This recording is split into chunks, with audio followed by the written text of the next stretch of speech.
So Kieran presented us with a very thoughtful and very thought-provoking framework to look at fitness.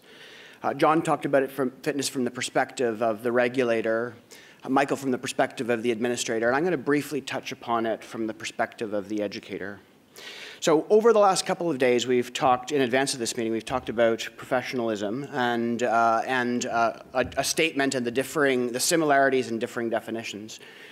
You've heard a number of times today about CanMeds, and I just want to talk about this from the perspective of how, at the Royal College of Physicians and Surgeons in Canada, we look at professionalism.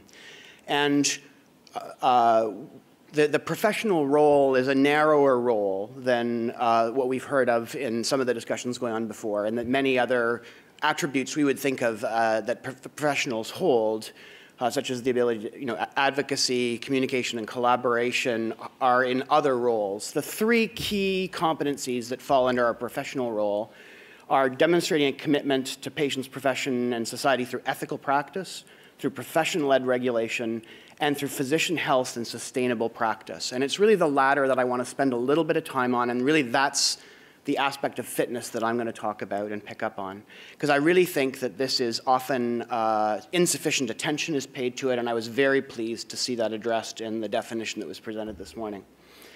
So in terms of the enabling competencies from a Royal College perspective in that latter, we really look at three, which is the balance of personal and professional priorities, to ensure personal health and sustainable practice, to strive to heighten personal and professional awareness and insight, and to recognize other professionals in need and respond appropriately. And again, I think that's something that we haven't heard sufficiently about, which is our role and our responsibility to identify and assist our colleagues who are in trouble. From a Canadian perspective, we do have an issue. We have a problem with physician wellness, as every country does. Just a couple of statistics to talk about briefly.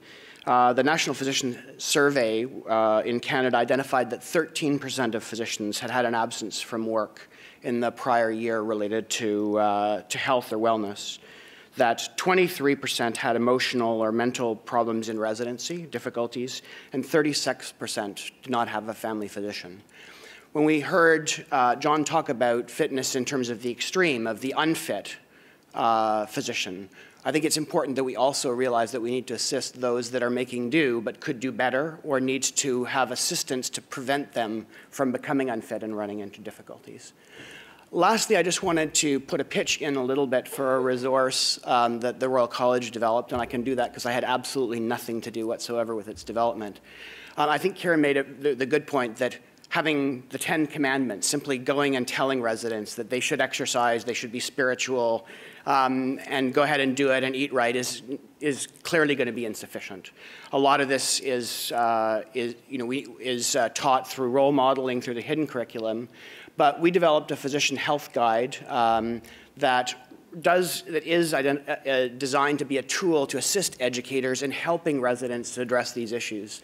And this is just a list of some of the topics that are briefly covered in that tool, and I encourage you to consider looking at it.